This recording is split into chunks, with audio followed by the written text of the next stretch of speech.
It's really a pleasure to be here and to have the opportunity to speak to you on this topic. Am I just my brain? Thank you so much for making time to hear what someone might have to say in response to a question like this. And I'll be intrigued to see what the poll is showing as well. And so we're here to look at this question. Am I just my brain? Which is also the topic of a recent book that I wrote of the same title. You know, the question, am I just my brain, is really asking a question of human identity. What exactly are we as human beings? Are we merely advanced primates? Are we souls temporarily housed in a body? Are we just physical beings, or are we machines, or is there more to it than that? And this really asks a question of human identity. And this is a question that has been asked, you know, at every stage of human history down through the ages. The question, what is a human being?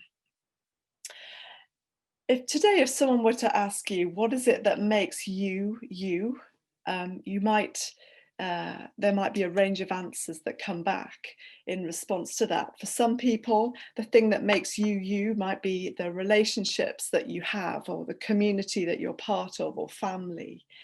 For other people, it might be experiences. The things that really make us who we are the things that have happened to us in life. They have defined us, good and bad things, and these have shaped us. And other people might say, no, the thing that makes me me is my career, my purpose, my influence. That's really where questions of identity lie. And then might be some other people that say, well, really the thing that makes me me is the physical building blocks of which I am made. And I want to look at this line of thought tonight in a bit more detail. The view that believes that the thing that makes you you is your brain.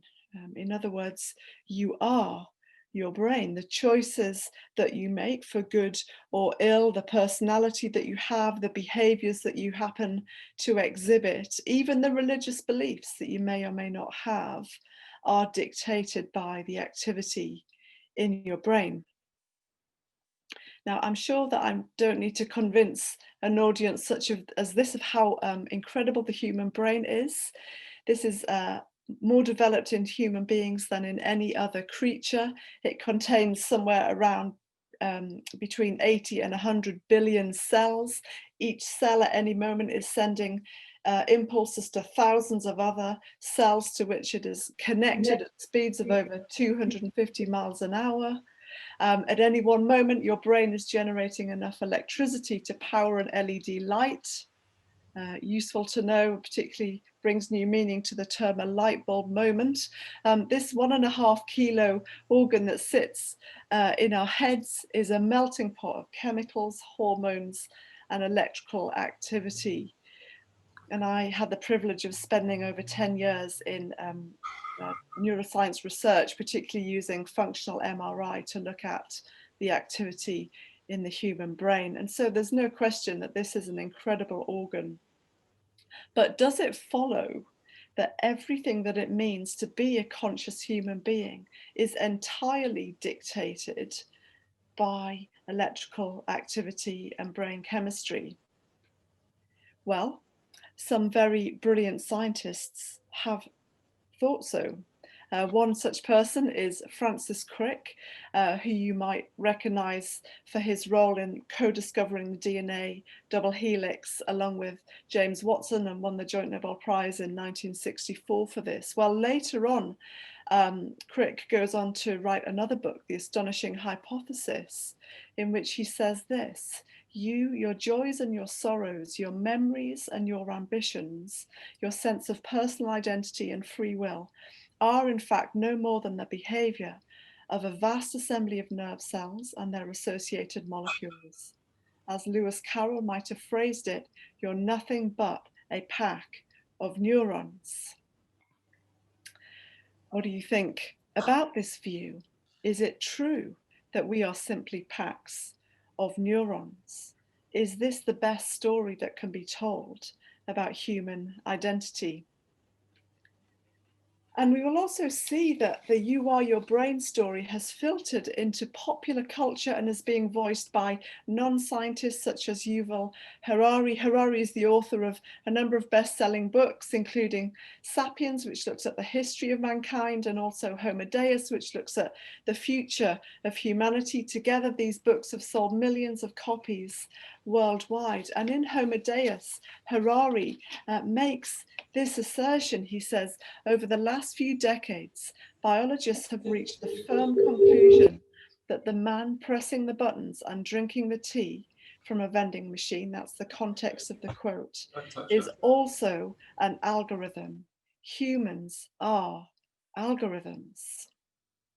In other words, humans are machines. Well, you might be here and wondering, so what? What does it matter what you think about whether we are just our brains or not? Surely it doesn't make all that much difference to life. Well, actually, it couldn't be further from the truth. There are some deeply seated implications that affect all of us. Firstly, if we are just our brains, then what are the implications for free will? Are we really free, or do we just do what our brains tell us? And if we do, then why is it that we strive so much for autonomy? There are big implications if we are just our brains for moral responsibility, and therefore the ability to bring justice in the courts and all kinds of other things. So there are big implications for human free will. Secondly, if we are just our brains, is religious belief just brain activity and therefore meaningless? And we could say a lot about that. Thirdly, there are ethical implications. What is the value of a human life? And is personhood dependent on having a fully functioning, healthy brain? And if so, what value do we assign to those whose brains are not fully developed, such as the unborn or premature babies, or those with degenerative diseases such as Alzheimer's and vascular dementia, or those with brain damage? And so there are significant implications for the way that we go about ethics. And finally, there are very significant implications for AI. If we are just our brains, then is it true that human consciousness will one day be artificially replicated entirely? Will there one day be androids, conscious androids, walking the streets of your city, wherever you are in the country or the world? And so what you believe, the answer that you give to the question, am I just my brain, impacts what you believe will be possible in the future using AI.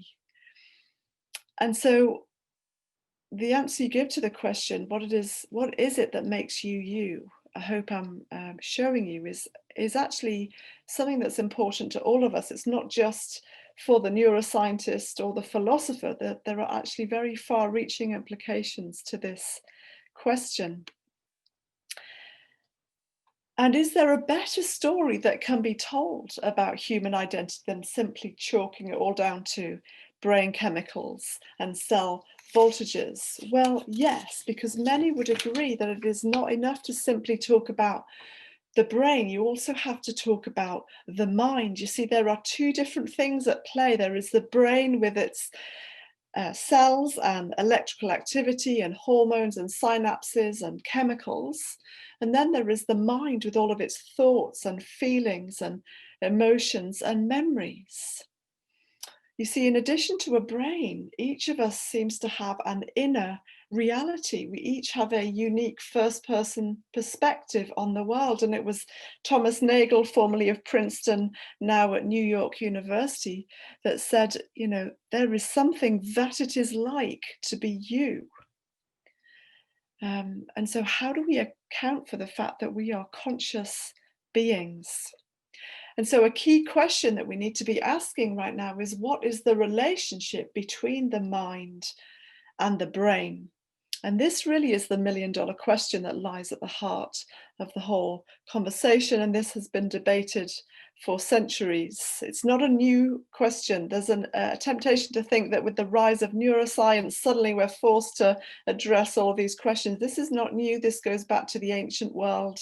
The discussion was around soul and body at that point, but it's not new.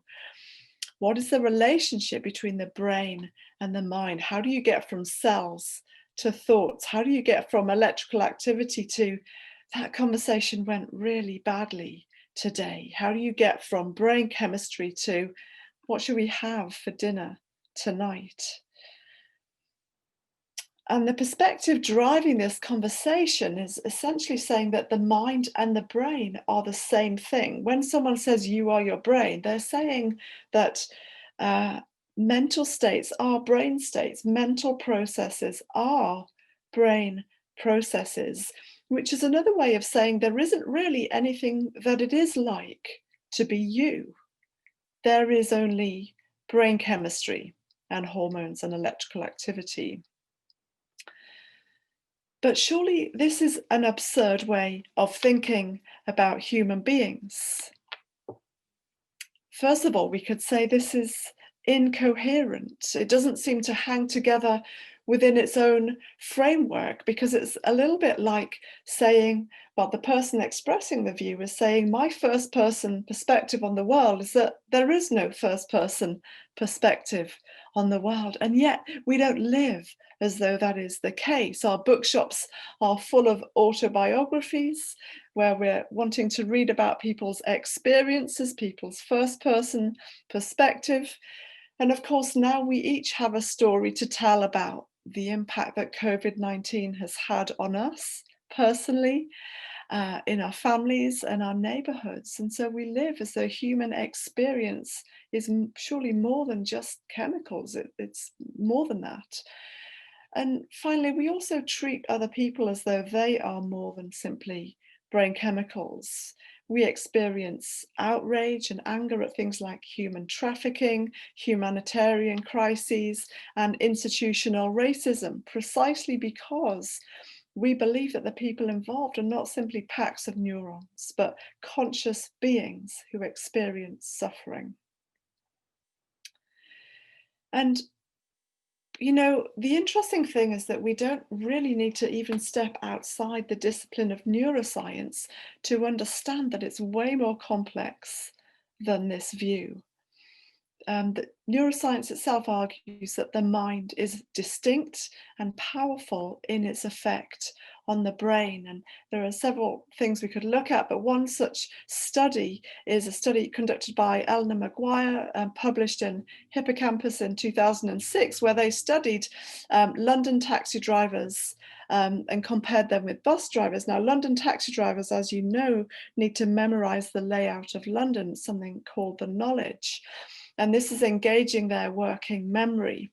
And so they were imaged at several points during their training, and the size of their hippocampus was measured using structural MRI scans and different measurements.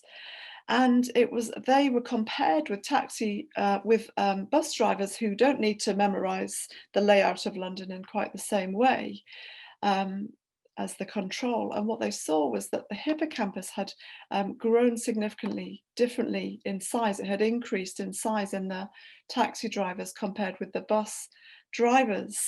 What does this tell us? It tells us that those mental processes, the process of using your working memory, is having an effect on the underlying brain mechanisms by a process known as downward causation, where these higher functions in the mind have a top-down effect on the underlying brain mechanisms, suggesting that it's not simply the brain that's driving everything, the mind is also powerful in its effect on the brain. And we could also look at something known to perhaps a bit more commonplace, the placebo effect, which is a well-documented medical phenomenon, that if you're given a blank drug that you believe will help, it does have some therapeutic value. It may not alleviate entirely, but it does have some therapeutic benefit. And clinical research has demonstrated this.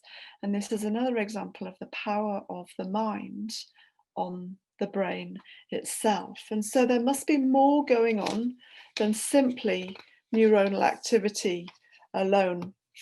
And what the science is clearly showing us is that mind and brain are connected. That is fairly conclusive. If you put someone in an MRI scanner and ask them to use their mind in some way, what you see is different brain networks lighting up. But here's where the error is made. Just because mind and brain are connected does not mean that they are identical necessarily. Just because they're correlated doesn't necessarily mean that they are identical. Let me try and show you why. Perhaps you've had one of these today, a nice cup of coffee. If you're anything like me, you will have had a couple. Imagine I were to ask you to describe to me the smell of coffee in physical terms. Now you might think, well, I could give you the chemical structure of caffeine, but that doesn't get me any closer to the smell of coffee. Or you might describe the physical impact on my body as I drink it, as I digest it. That's great, but it doesn't get me any closer to the smell of coffee. If you want to understand what coffee smells like, you need to smell it. You need to experience it. But physical descriptions won't get you any closer to that. You need to actually experience it as well. And the smell of coffee is an example of a quale, or the plural qualia. Philosophers talk about there being these qualia, or qualitative experiences, which are impossible to describe physically. Other examples might be the taste of watermelon, or seeing the color red, or a scene of great natural beauty.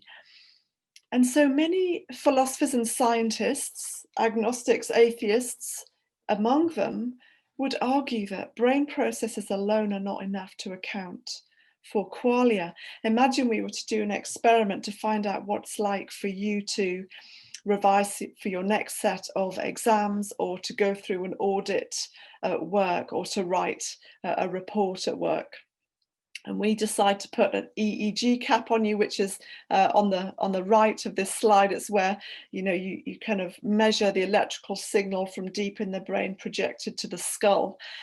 We could put that on 24/7 and monitor your EEG throughout this process of revision or going through the audit. We could also pop you in an MRI scanner and take some structural scans, some functional scans, and get some really detailed information about what's happening in your brain at certain points.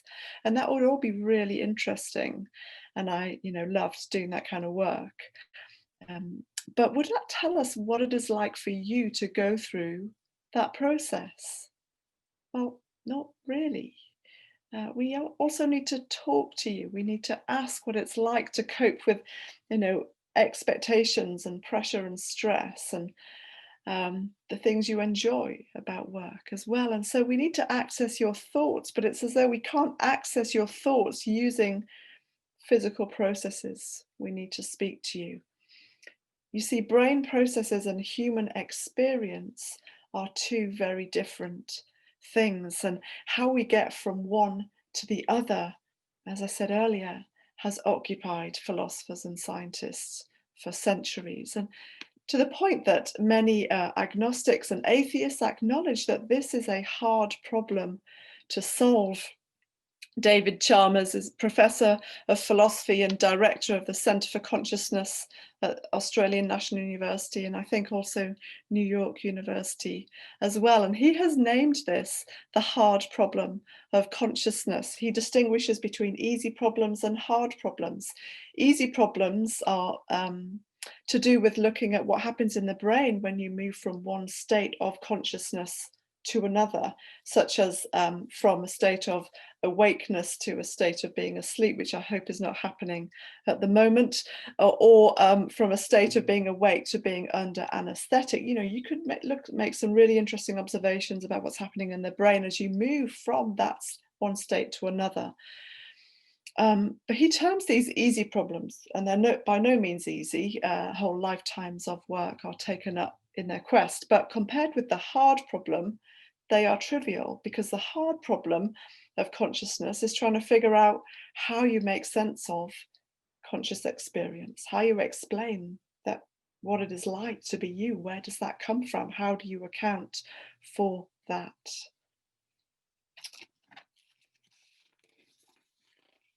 Or as Baroness Susan Greenfield put it in 2012 in a lecture in Melbourne, she herself being in the Department of Physiology at Oxford University. Very interesting language that she uses. How does the water of boring old brain cells and sludgy stuff translate into the wine of phenomenological subjective experience? How do you get from water to wine? And we argue, I am hoping to persuade you that chemical reactions and cell voltages alone are not enough to make this kind of leap. In fact, the view you are your brain offers a diminished view of the human person, simply wanting to see human beings through one particular lens. And yet, I believe there are better stories that can be told. The reality is that brains don't think, people think. And so there are other ways of describing the relationship between the mind and the brain that actually make more sense of human beings philosophically, but also clinically, and they make better sense of the science that we're seeing as well. And they make sense of why we are more complex relational beings. And these are views that agnostics and atheists may subscribe to as well. So one such view is that the mind emerges from the brain. If you like, the brain generates the mind, that when a number of component parts come together, something new comes into being that is greater than the sum of those individual component parts, and also is dependent on them, but can't be simply reduced to physics and chemistry. And so this view is obviously seeking to make sense of the view coming from the sciences, that mind and brain are clearly connected, and arguably theologically as well, that there's a view that humans are holistic physical and spiritual beings as well. But we also, people of this view, have to address the question, how exactly does the brain generate the mind? In a sense, we still come up against this hard problem of consciousness. How does a physical system generate experience? You're still faced with the hard problem of consciousness, and so people of this view need to grapple with that. Another view that is sometimes held is that the mind is beyond the brain, that there are two kinds of substance. The mind is a non-physical substance and the brain is a physical substance, and these two things are distinct, but they do interact. This is traceable to the ancient world, has been voiced in the more recent centuries by the 17th century mathematician and philosopher René Descartes. But people that have this view also then need to answer the question, well, how can a non-physical mind interact with a physical brain? And how do you make sense of the sciences with this view that implies that mind and brain seem to have very little to do with each other? And so people of this view have to grapple with questions like that. But either way, clinical research is suggesting that the connection between human consciousness and brain activity is more complex than simply brain chemistry. There are all kinds of interesting studies out there. I'll just touch on two kind of types of topic.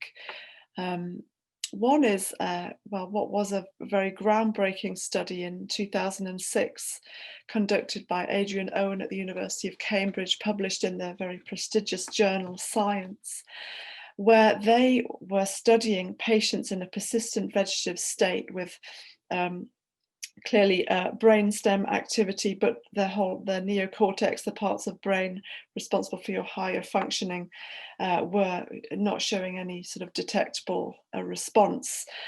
But somehow they were able to make contact with these patients. You see, the way to test for consciousness is to see if you can follow commands. If I were to ask you, to follow a command, that would be a, you know, a reminder that you are conscious. But how can you do that in someone who can't speak or move? Well, they were able to train them to respond using a series of mental tasks. Firstly, they asked them to imagine they're playing tennis. Now, if you were to imagine you're playing tennis, what will happen is a network of areas to do with motor activity and control would light up in your brain. The second thing they asked them to do is imagine they're moving around their house at home. And if you were to do that, a whole network of areas to do with spatial navigation would light up. And in a very small number of patients, they were then able to ask a series of biographical questions that could be verified with family members, and ask them to do this. If you want to answer yes, imagine you're playing tennis. And if you want to answer no, imagine you're moving around your home at home. And they were able to demonstrate in a very small number of patients that they were able to answer these questions correctly. And so the conclusions drawn by Professor Owen and his team, that this is an example of you know, people with levels of consciousness that seem disproportionate to what their brain is doing. And surely it's a pointer, however we interpret it, it's certainly a pointer to the reality that human beings are far more complex than simply chalking things down to brain chemicals and electrical activity. Another area that we could look at is near-death experiences. The advent of cardiac surgery, for example, has caused a rise in cases of people who had to undergo surgery in a state of clinical death, where their heart is stopped, their body is cooled to a very low temperature, their brain activity is stopped, and in a state of clinical death, and then upon resuscitation are talking about having been conscious during this procedure. Now, of course, we can all look on YouTube and see, well, some of these might be just, you know, fabrication and slightly suspect, and you know, we take that seriously. But there have also been some systematic studies by cardiologists in various different countries, the UK, the US, the Netherlands, looking at hundreds and hundreds of patients, interviewing them, and they're seeing that between 6 and 10% experience near-death experiences, not all of them positive, and certainly not all of them simply by people that hold religious beliefs. Now, of course, this kind of data is very interesting, very challenging, and it's also interesting when somebody who would previously have called themselves a physicalist has a near-death experience, and that kind of really changes their kind of perspective on what it is that makes up a human being. So you might be aware of Dr. Eben Alexander, who was a Harvard-trained neurosurgeon, operated on countless patients. Some of them told him slightly odd stories about their experiences as well, but he discounted it because his view was that if you don't have a working brain, you can't be conscious. Until at the age of 54, when he had a severe case of bacterial meningitis, he was in a coma for 7 days. His entire neocortex had shut down. His family were told to put their affairs in order. He wasn't expected to survive, but extraordinarily, he went on to make a full recovery, and talked about his experiences while being in the coma of being extremely vivid, and even meeting deceased family members that he didn't even know that he had, in particular a sister that he didn't even know that he had. And he says this, he says his experience showed him that the death of the body and the brain are not the end of human consciousness, that human experience continues beyond the grave. Now, this is one person's view, but even one instance ought to give us pause for thought. Our near-death experiences now are pointed that even the sciences are indicating that we're more than just physical beings, that there is more to us. Obviously, there's a lot more we could say on that, but it's a very interesting area surrounding this whole question of human identity and neuroscience. But any answer that we want to give to what is a human being does need to take account of the full scope of the neuroscientific data that is out there and of human experience. Humans are very complex beings. And some with a lifetime of clinical research experience have drawn some very interesting conclusions. Michael Egnor is a professor of neurosurgery at Stony Brook University School of Medicine in New York, and he makes the case that many of his patients are missing large parts of their brains but have quite good minds. And after 30 years of working in this field, he has concluded that the mind of a person is beyond simply the workings of their brain. And he says this, he says, materialism, the view that matter is all that exists, is the premise of much contemporary thinking about what a human being is. And yet, evidence from the laboratory, the operating room, and clinical experience points to a less fashionable conclusion. Human beings straddle the material and immaterial realms.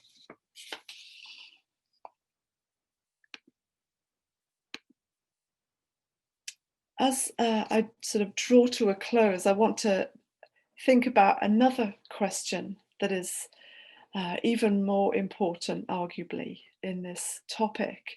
You see, even if all of our questions about the scientific workings of the mind and its relation to the brain are answered, even if scientists come up with a really elegant neuroscience of human consciousness, which we hope that they do, this will still leave some questions unanswered. Why do we have a mind in the first place? Why are we conscious beings? And as David Chalmers is recorded to have said, there is a difference between finding a correlate and finding an explanation. Does a purely physicalist approach offer the best explanation for the human mind? Well, many argue that it doesn't. The forces of nature alone are not enough to explain the human mind, and therefore we need to look to other possibilities. And really it comes down to this question: is what we can see with our eyes all that there is? Is the material world all that there is? And if we entertain the possibility that God exists, does this help us make sense of the human mind? Well, Christians and theists argue it does. Because if God exists, then mind is fundamental to the universe. It's fundamental to the cosmos and has preceded everything else. The very first sentence of the Bible says, "In the beginning, God created the heavens and the earth." In other words, before there was anything physical, there was God. And God is a conscious being, Father, Son, and Holy Spirit. And so it isn't the case that we started with physical things and we have to try and build a bridge to human consciousness. If God exists, we started with consciousness and the physical came out of that. And if this is true, then we have grounds for making sense of the human mind, and there is hope for solving this hard problem of consciousness. And this view also says then that humans are made in the image of God and reflect some of his qualities.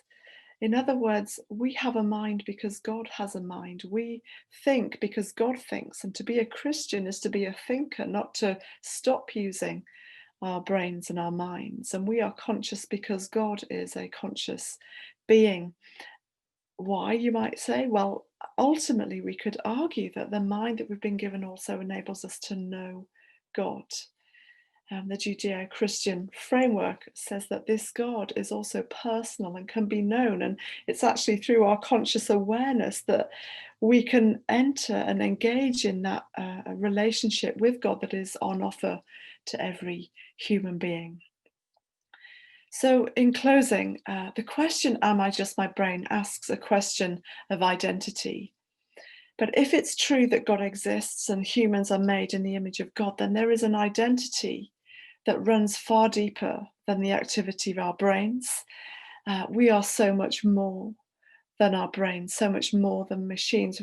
Human beings are sacred and of immeasurable value and worth, each created for a life of meaning and purpose, regardless of what is happening to our body and brain. And if that is true, then there is hope for us all. Thank you for listening. And now I'm going to throw some of your brilliant questions at Sharon. So Sharon, are you ready? Yes. Okay. Absolutely. So let's take a question that's been very popular since the start of the event. What happens to the brain during the process of dying? And what implications does this have for so-called near-death experiences, as well as Christian belief in the immortality of the soul? There's a lot in there, but what do you think?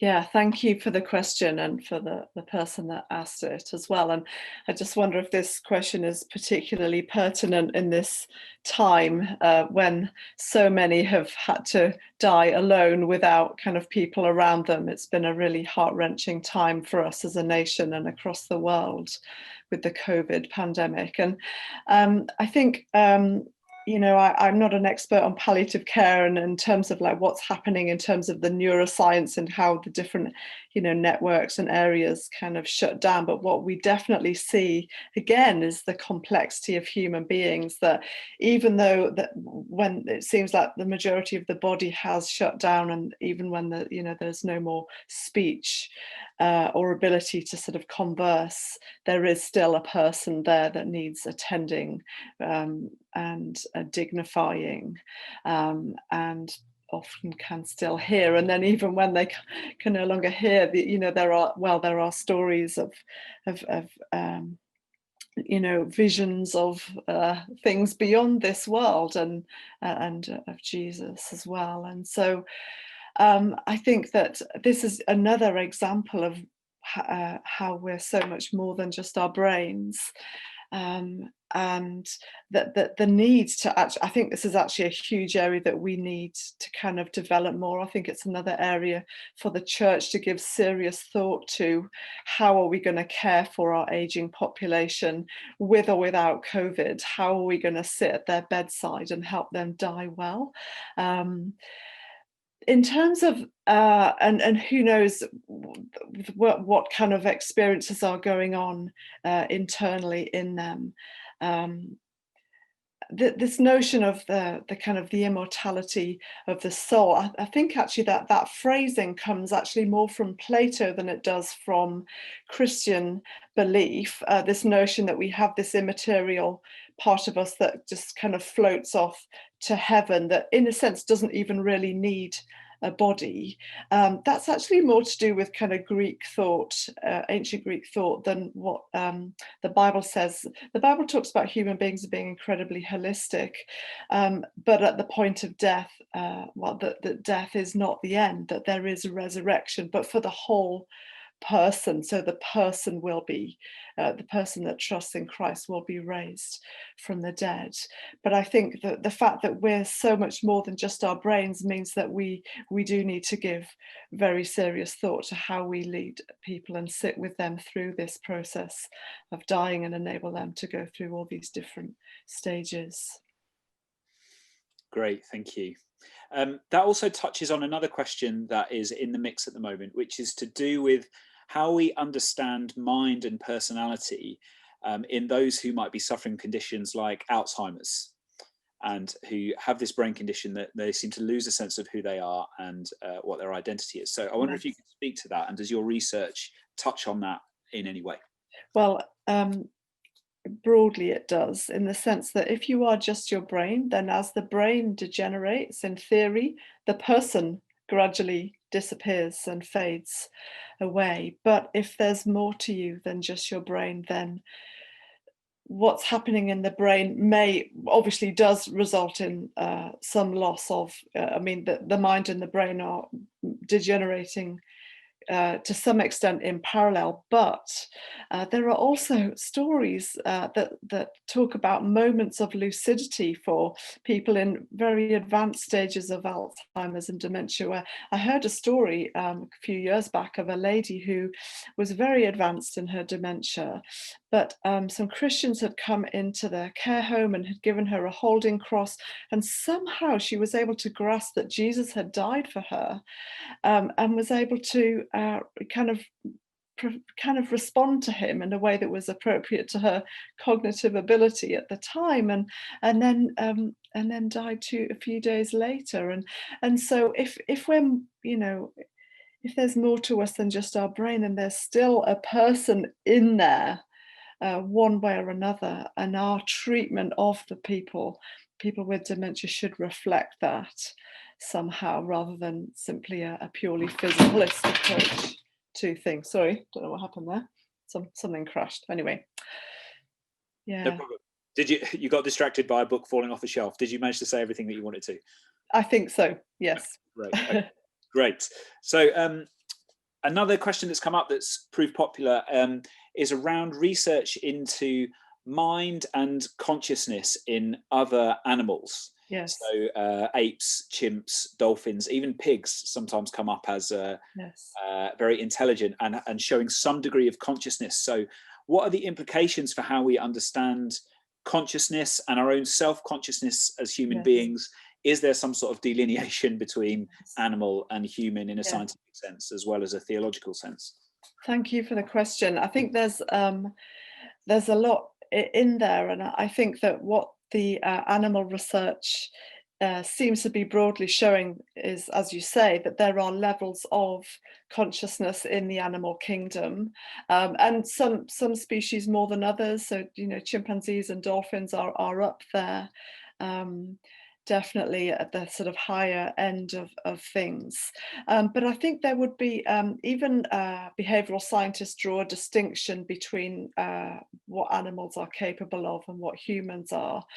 That animals have an awareness of their world, of their environment, they're responsive to signals and stimuli in their environment. They even seem to have emotions. You know, dogs get scared when there's a storm and all sorts of things. They may even look guilty at times when they've eaten something they shouldn't. You know, I have all kinds of conversations with my friend about what's going on in her dog's inner life. So common occurrence in But this as well. yes, but there is still a qualitative difference between that and humans. So a dog doesn't ask the question, why am I a dog and not a cat? A dog doesn't appear to sort of slunk into its bed at night saying, I had a really hard day today. That didn't go so well with the cat next door. There's a kind of, they don't have the same reflexive self-awareness that humans have. You can train certain animals to do things that seem similar to humans, but only if a conscious human being does the training. They wouldn't initiate it themselves. Um, and even if I've heard it said that even a very highly trained kind of chimpanzee would never exceed the ability of a 4-year-old child. You know, that you hit a wall, a limit on what is possible. And I guess theologically, what we would say, you know, is that human beings are, although there are many similarities to the animal kingdom, there is a qualitative sort of step shift between us and the animal kingdom. We have language in order to express our consciousness, which is another thing to add in. But that we're made in the image of God, that we're made qualitatively different, with a responsibility to care for the animal kingdom.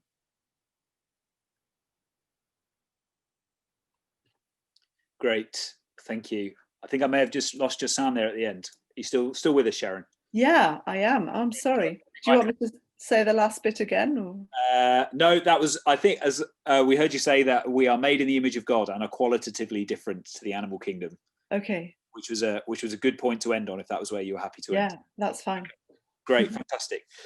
So another question that's come in references or alludes to perhaps some US neuroscience research suggesting that when we pray, our brain behavior changes, and also when we meditate, our brain's communications with the heart also changes. Do you have any views on that?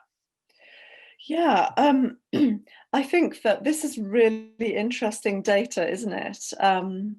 And, you know, some might be tempted to think, oh, well, if we've got brain activity going on, does that mean that the kind of the prayer is genuine, or does the fact that we're seeing stuff in the brain slightly undermine the notion that there's something genuine happening? But we've already talked about how brain activity and experience are two very different things, and one does not negate the other. So the fact that you see activity in response to prayer, and there are all kinds of studies out there. Andrew Newberg is someone that's spent a lot of time on this, amongst others, looking at Catholic nuns in times of prayer, Buddhist monks in a state of meditation, and also more charismatic forms of prayer, such as praying in tongues. And yes, they see the brain to be active. And this is actually, for the Christian, this is not something that we need to be afraid of or worry about. In fact, we already know of ourselves that we are spiritual and physical beings. That is the biblical view of a human being. And therefore, we shouldn't be surprised that there's stuff going on in the brain. In fact, we should be more worried if there's nothing going on in your brain when you're praying. And so we don't need to be afraid of this kind of data. And, it doesn't call into question whether God is real or not. We have all kinds of areas light up in our brain when we're in love as well, but we wouldn't be saying in the similar vein that negates the relationship. The reason there's brain activity is because there's a relationship. There are reward centers in your brain that light up when you're in love. And so the presence of brain activity is a good thing. It confirms the view that we're physical and spiritual beings. But of course, we know that the whole of our Christian experience doesn't just hang on religious experiences. It hangs on the historical reality of the resurrection of Jesus, and that's the place we go to sometimes when people are wanting to hang it all on, it's around this kind of experience. Great, thanks. So I'm sure you are familiar with the story of Phineas Gage, and I'm pleased to see this question has come up because it was something I was interested in throwing at you as well. So I'll let you retell the story. You're nodding as if you know it, so you can set the context. But the question that comes through with that is the obvious one. Does what happens to Phineas Gage and his personality imply that the mind emerges from the brain? You mean that the mind and brain are basically the same thing? If you damage one, you damage the other. Right. Yes. Yes. Yeah. And because his personality was said to have altered quite substantially as a result of brain damage. Yes. So, what does that say about how who emerges from our physical brains? Yes, thank you. Thank you for raising that, and for the person that asked the question. The story of Phineas Gage is a 19th century, I believe, railway worker. And the way that they built railways at that time was to drill a hole in the rock, stick some dynamite down it, and then light it and run, basically. And Phineas Gage was one of these railway workers, and he was in the process of pushing some dynamite down into a rock with a metal rod, or a rod, which then lit a very tiny spark, which then set the dynamite off, and the rod went shooting through his head. He landed several feet away on the ground, was presumed dead, but actually regained consciousness and lived for another 12 years. And the story goes that he used to be a very mild-mannered person and became someone that was prone to profanity and underwent a very severe personality change. And so people have often used this as a case study to argue for the case that surely you are just your brain. But actually, there are a number of other perspectives on this. Some people actually think that this story has become embellished over time. And it's another example of how we view a situation through an extremely narrow lens. I mean, there were all kinds of other factors that could play into the personality change that Gage underwent. I mean, I think it was Marilyn Robinson, the essayist, that put in her book. You know, someone that's had a metal rod fly through their head can be forgiven for being a bit upset. You know, they've got all kinds of challenges to deal with, the challenge of family and perhaps loss of income due to being out of work for a while, and all kinds of other pressures and stresses. And it's another example of really where we need to see human beings for the multifaceted beings that they are, and let that filter into our explanations of things. I think it points in the opposite direction, that we're way more complex. And the fact that he could still function with a hole in his brain surely is pointing to the fact that we must be a little bit more than our brains. Okay, that's fascinating. Thank you. And I would encourage anyone to go on Wikipedia and look this up if you want to know more. Okay, great. Moving on. So how does our understanding of the workings of the brain affect our understandings of human responsibility for the actions we take? So I think you touched on this a bit in your talk. We're getting into the area of free will, Yes. and perhaps even issues of justice as well, Yes. in the background here. So Yeah. but what would you say to that? Yes, thank you for the question and for the person that asked it. You know, again, if you are just your brain, then was it, you know, for whatever the action was it you that did it, or was it your brain? Were you just driven by forces beyond your control, or did you choose it? Now, if you take the you are your brain view, it's very hard to argue anything other than, well, I'm sorry, you know, it wasn't me, it was, you know, forces beyond me. Which then makes it very hard to hold people morally responsible for what for their actions. And so this is very you know, significant. There are significant implications for this. There are examples in the literature of where neuroscientific data has fed into legal decisions and judicial outcomes. One instance in Italy where someone that was sentenced to life on the basis that they murdered a family member, on the basis of neuroscientific evidence, that the sentence was commuted to manslaughter on the basis that they had areas associated with anger and lack of inhibition in their brain. Now, obviously, I'm not saying that these are not factors, but the extent to which we want the neuroscience to play into that, it is really what we're talking about here. But if it's true that actually the will resides beyond the brain, you know, if there's an inner reality that is beyond the physical, that then can impact and influence the physical, then that still means that whatever's happening in your brain, you are still the one making the decision. That even though there may be a particular tendency or a genetic kind of predisposition, but you're still a conscious being, and there's still a choice being made in there somewhere. And so again, that's another case of why these discussions are so important. Great, thanks. A couple of questions are sort of coalescing around how we understand ourselves as persons. And in mind, I have the conversation that Jesus had with a religious scholar who asked him, what is the greatest commandment? And Jesus, the first part of Jesus' response is to love the Lord your God with all your heart, soul, mind, and strength. So the question that's being asked in a few different ways is, as a neuroscientist, how do you understand the relationship between heart, soul, mind, and strength? Are these distinct categories, or is it a poetic way of understanding what it means to be a human person? Yeah, thank you for the question, and again for the person asking it. And I think, well, firstly, perhaps what I think Jesus was referring to, all of these terms, heart, mind, strength, and in the Old Testament it was soul instead of mind.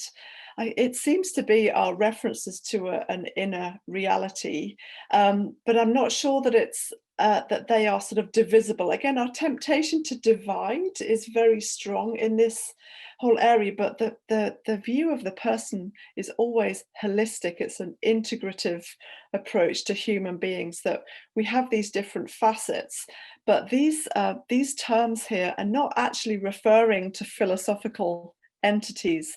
They're a reference to the extent with which we worship.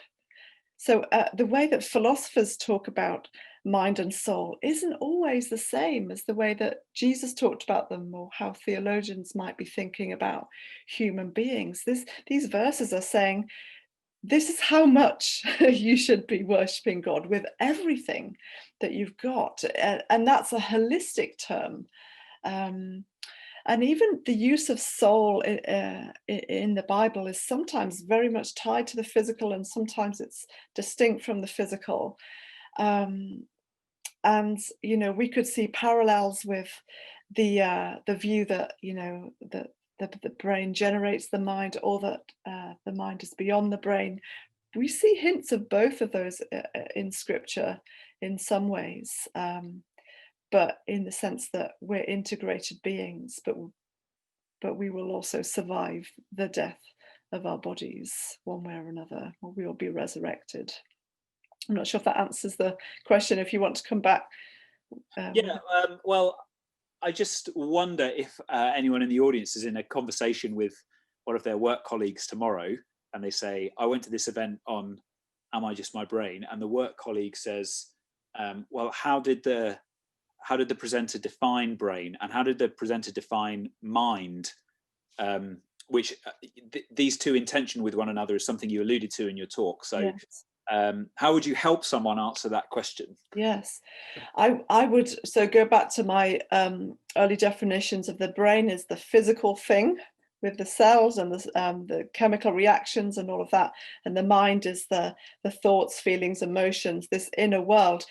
In a sense, in terms of the neuroscience, all of these terms, heart, mind, soul, they're all references to this inner reality that is denied by the reductive physicalist that says that you are your brain. They're sort of saying, no, there's a non-physical part to human beings as well that interacts with the physical. Yeah. Okay. Thank you. So building off of this, we are getting it into some territory around questions of mental health. And if someone who suffers from poor mental health is prescribed medication, does that imply that that person is just suffering in a malfunctioning machine in some way? And how might you speak into what the neuroscience has to say about why some people seem to suffer from mental health difficulties and other people don't? Well, thank you for the honesty of that question. Yeah, I think if I can just start kind of theologically first, that the Christian view is that God has made a world that is good, but that has somehow gone wrong, and that there's something beautiful but broken about the world that we live in, and in human beings there's something beautiful but broken about us, and this affects every area of life. And each of us experience that in different ways. And I guess the mind is not exempt from that. That the mind is also, caught up in the brokenness. But that's in no way to say that if we suffer in this way that it's a punishment from God. It's actually a consequence of living in a broken world that is pervasive and everyone is caught up in it. I think that mental health is another area in which simply viewing a human being through one lens is not enough, and that's not going to dignify the person or help them with their situation. If we are just our brains, then surely the solution is just to medicate and that's it, end of story. But actually, if we are body and mind and arguably spirit, then that means that absolutely let's accept what the, you know, what clinicians would say will help us medically, but also let's, you know, talk to counsellors that can help us think through our patterns of thinking. Cognitive behavioural therapy is another example of where the mind can be very powerful on the brain, that what you're thinking about actually has a big effect on what's going on physically. And then spiritually, that if we're spiritual beings, we need to be praying about this and praying for each other. And so it's yet another example of the need to treat people holistically, and in order to kind of walk with them through this very difficult thing, that and a very difficult illness that affects many people today. Thank you.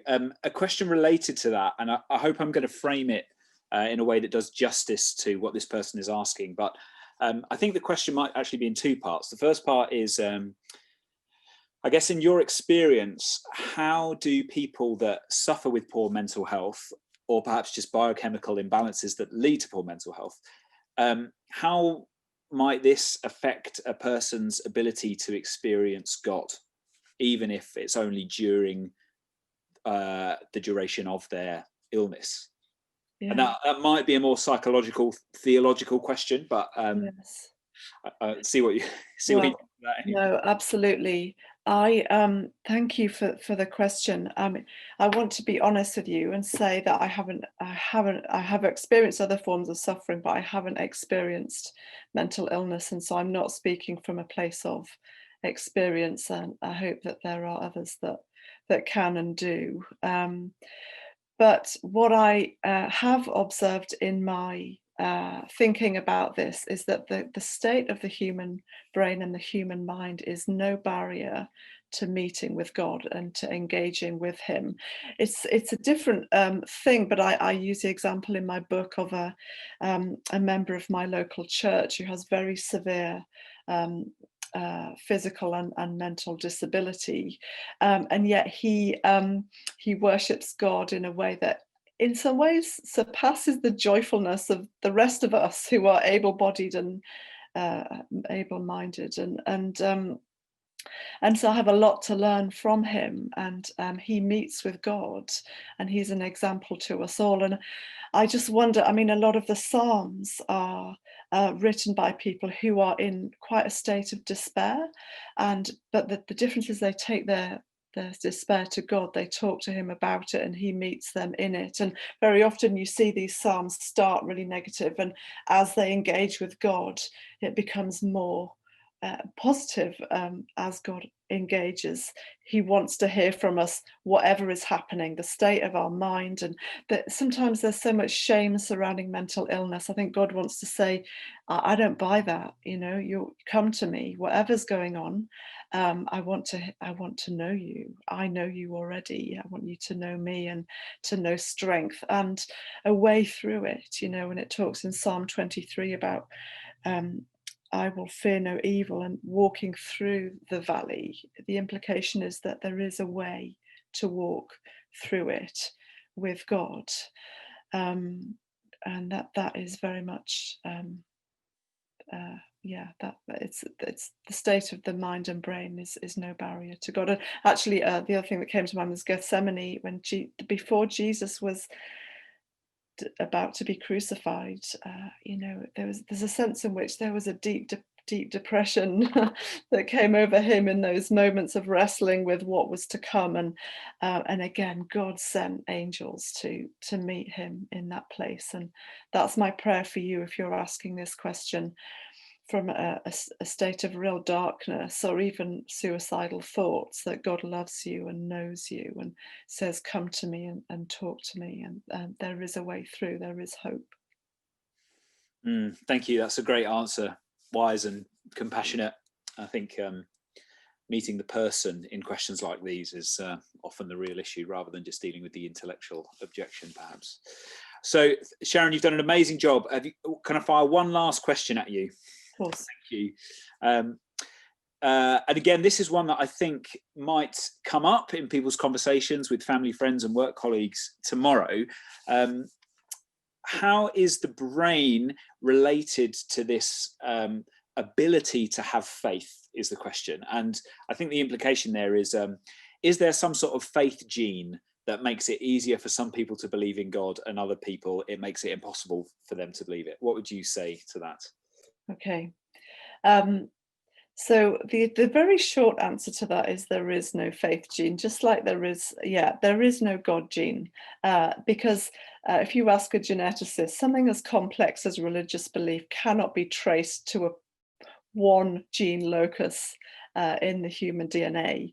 We're just way more complex than that, and there are very few traits that can be. And again, we're complex beings, and there, you know, can you just say the phrasing of the question again, the first bit? Oh, I'm sorry, I've just lost it. Oh, never mind, it's fine. Get it back again if you want.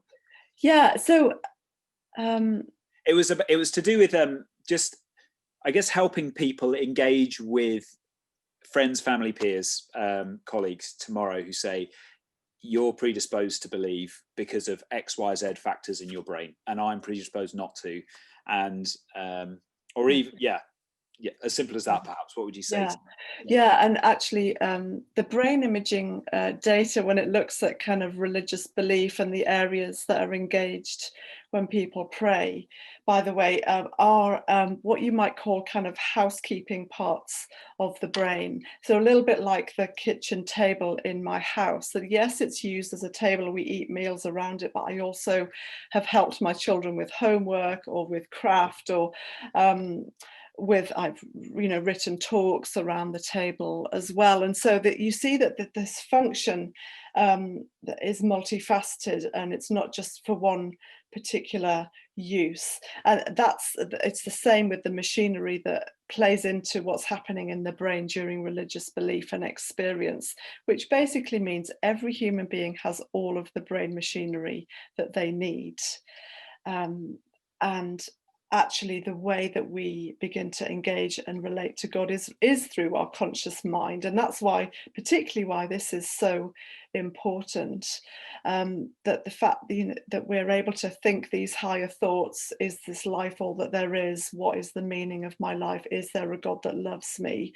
That all happens through conscious awareness of ourselves, and then thinking about, is there something beyond this? And that is available to everyone, regardless of what's going on in your brain, or whatever particular genetic disposition you were born with. No one is disqualified. Everyone can know God if they want to. And faith is not something that just happens to certain people that can feel a certain way. It's actually a decision that you can make, and it very much is based on evidence rather than a leap into the blind and leap into the unknown. There is evidence that can be weighed for the Christian faith, manuscript evidence for the reliability of the Bible, archaeological evidence for the fact that Jesus really did walk the earth 2,000 years ago, and also experiential evidence of what he's doing in the world today. These are all things that can be looked at, can be weighed and tested. And people that put their faith in Jesus in first century Palestine didn't just take a leap and believe impossible things. They saw what he was doing in the world, and on the basis of his life, his character, his miracles, and his resurrection, he was raised from the dead, they put their faith in him on the basis of that. And it's the same today. Even though we don't have living, breathing Jesus in front of us, we have all these other kinds of evidence. So I would just leave you with a question: have you examined the evidence, and are you willing to go where it leads? I actually haven't always been a Christian. I changed my mind about God at the age of 20, in the middle of a science degree, a biochemistry degree, and I have never looked back from that. And it is possible to change your mind, but it does require being open to new possibilities and new ideas. But if God exists, it really matters. And in this day and age, in a global pandemic, it matters more than ever.